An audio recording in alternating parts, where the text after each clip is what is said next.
Yan. Hello guys, good morning. Andito tayo ulit sa bukid. Medyo madumi pa itong pilapil natin. Kailangan lang natin ano yung mamaya. Ang ginagawa ni Kuya Jun ngayon nag-ano siya. Ano kasi ngayon eh? Wan. Nagro-rogue siya.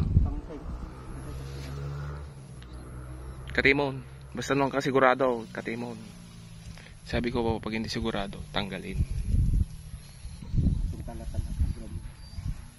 Ito po yung tinatawag na roguing. Nagtatanggal po ng mga halo para mapuro ito. Yan po. Yan po yung silbi ng nakalinya yung palayan, yung mga tanim. Kasi pag wala siya sa linya, halo po yun, drop seed. Yan guys. Yan. Pag tatanggal, dapat doon sa mismong pinaka-base ng puno. Yan. Dapat po, yan, mga hindi lalagpas ng 1 metro yung area of coverage ng nagro-rog. Ay, mga 2 meters ganun. Supervise natin si Kuya Jun. Yan ang pinaka-poging pan natin dito. Nagkasama. Ayan, halo niya yan. 512 po kasi ito eh. Marami pa po ito eh. 1 hektarya po ito eh. Mahirap pag hindi mo pupuntahan mismo. Dapat ina-actual mong pansinin.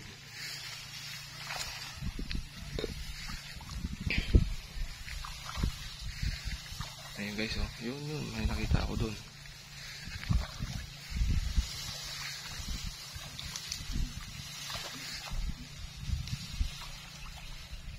At the same time, nagtatanggal din kami ng mga damo. Yan.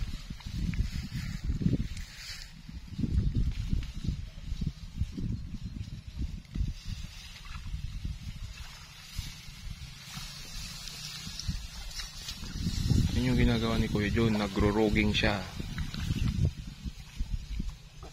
Tinatanggal yung mga halo na variety.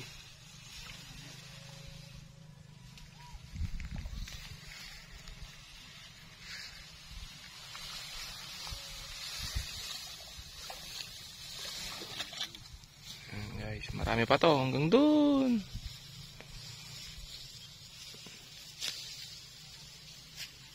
Yun po yung process ng roguing.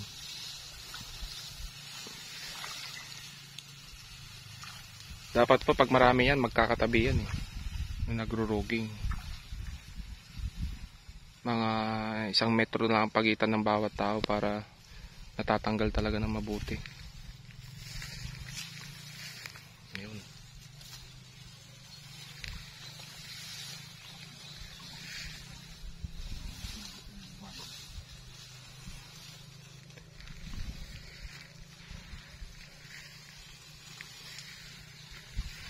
Ito, halo, natanggal na Kuya Jun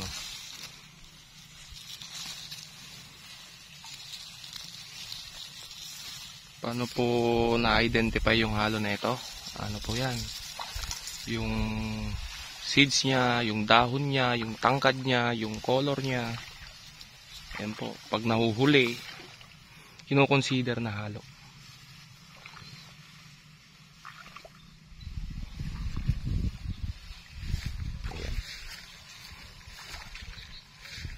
Po yung best timing nito eh.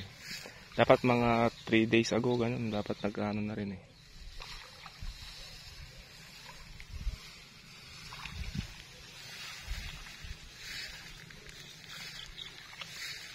Ayan guys.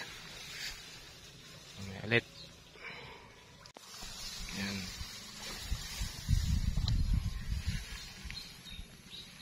Ganyan. Ayan guys, ito yung katabi naming palayan Ito yung sinasabi namin ang daming up and down ang damo pa. Ito po yung kahalagahan na dapat gumagamit kayo ng mga certified o registered seeds para walang mga halo. Kasi sayang yung mga halo eh. Itatapon rin yan ng combine harvester pag nagkataong huli pa yan. Ayun, daming up and down. Ito yung sinasabi namin. Pwede kang mag-ani sa taas, pwede kang mag-ani sa baba. Damo pa.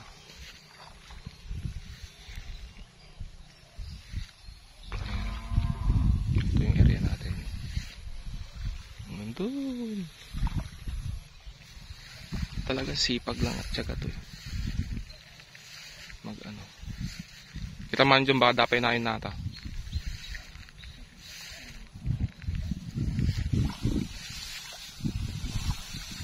Tignan nyo guys, itong nakuha ni Kuya Jun. Nahalo. Diba? Compare mo siya dito. Ito, masyadong payat yung dahon niya. Kaysa kung compare mo dito.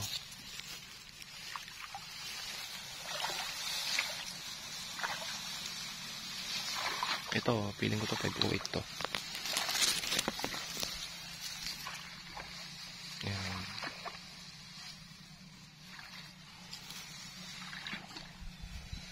Yan, okay naman na.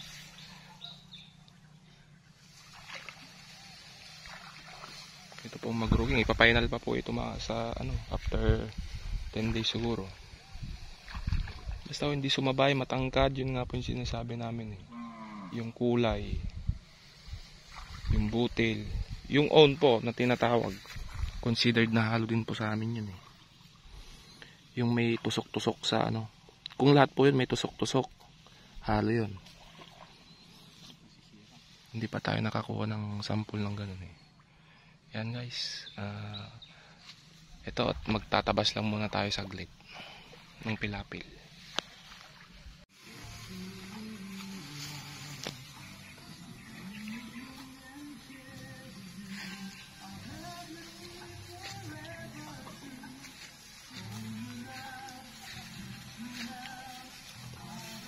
Yan, pakain natin sa mga alaga natin yung mga natanggal natin para hindi sayang.